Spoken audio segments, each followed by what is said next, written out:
بالکل بالکل، بہت پیارا سوال ہے. کہتے ہیں جو آگے زندگی آنی ہے اس کی کیا ہم پہلے سے پلاننگ کر سکتے ہیں؟ یہ سوال انہوں نے اس لیے پوچھا ہے کہ اکثر دیندار لوگوں میں ایک مسئلہ ہے، وہ کہتے ہیں فیوچر کی پلاننگ کرنا ٹھیک نہیں ہے کیونکہ ہمیں کل کی خبر ہے نہیں کہ کل ہونے والا کیا ہے. اس لیے وہ اکثر دیندار لوگ فیوچر کی پلاننگ نہیں کر رہے ہوتے. بس صبح اٹھو، جدھر منہ اٹھایا چل لیے، کچھ ہو گیا ٹھیک ہے، اچھا ان کا نکاح، شام کو سو گئے اور ہنسی خوشی زندگی اس طرح سے ختم. یہ بالکل غلط ہے، یہ بالکل غلط. دیکھو زندگی ایک عمارت کی طرح ہے نا. آپ گھر بنانے سے پہلے نقشہ بناتے ہو، اس کی پلاننگ کرتے ہو، یا گھر بننے کے بعد پلاننگ کرتے ہو؟ آپ نے بیگم کے لیے گھر بنانا تھا، بنا دیا آپ نے. کچن اتنا سا اور واش روم اتنا بڑا. اب جب بیگم جس کے لیے بنا رہے ہو اس نے دیکھا، اس کو آیا غصہ کہ بھائی یہ کیا کر دیا. اب آپ کہہ رہے ہو کہ اب تو بن چکا ہے، اب کچن کو بڑھانے کی جگہ نہیں، واش روم کو گھٹانے کی جگہ نہیں. تو دنیا میں سب سے بڑا بے وقوف وہ ہے جو پلاننگ کے بغیر کام کرتا ہے. سمجھتے ہیں؟ اور یہ پلاننگ قرآن سے بھی ثابت ہے. 2 آیتیں اس وقت ذہن میں ہیں.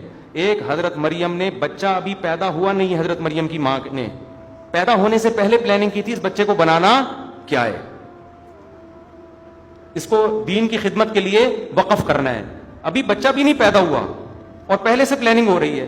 ہمارے ہاں بچہ پیدا ہو کے، بڑا ہو کے، شادی کر کے، دادا بن کے، نانا بن کے، مرنے سے پہلے تھوڑی بہت سوچ رہے ہوتے ہیں اس کو کرنا کیا تھا، اور کیا انہوں نے کیا ہے. دوسری بات یہ، مصر میں جب قحط پڑنے والا تھا تو حضرت یوسف علیہ السلام نے اگلے 7 سال کی پلاننگ پہلے والے 7 سال میں کی کہ نہیں کی ہے؟ کہ بھائی ابھی سے اسٹور کر لو تاکہ اگلے 7 سال میں لوگوں کے پاس کھانے پینے کے لیے روٹی ہو. اس سے پتا چلتا ہے کہ فیوچر پلاننگ کرنا یہ توکل کے خلاف نہیں ہے.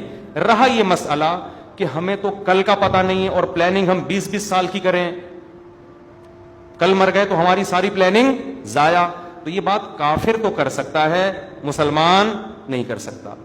کافر کہہ سکتا ہے میں نے 20 سال بعد کی پلاننگ کی تھی، جیسے مائیکل جیکسن کہہ سکتا ہے میں نے تو پلاننگ کی تھی 120 سال زندہ رہوں گا، 80 سال تک میرا لائف اسٹائل یہ ہوگا، پھر 80 سال کے بعد میں اولڈ ہاؤس میں جا کے کیرم بورڈ کھیلوں گا، پھر میں 90 سال کا جب ہوں گا تو صرف لوگوں کو ناچ گانے کے مشورے دیا کروں گا، تھرکنے کے قابل نہیں رہوں گا، اور میری تو ساری پلاننگ کی ایسی کی تیسی. سویا صبح پولیس بھی مجھے نہیں اٹھا سکی. کافر یہ بات سوچ سکتا ہے، مسلمان یہ بات نہیں سوچ سکتا.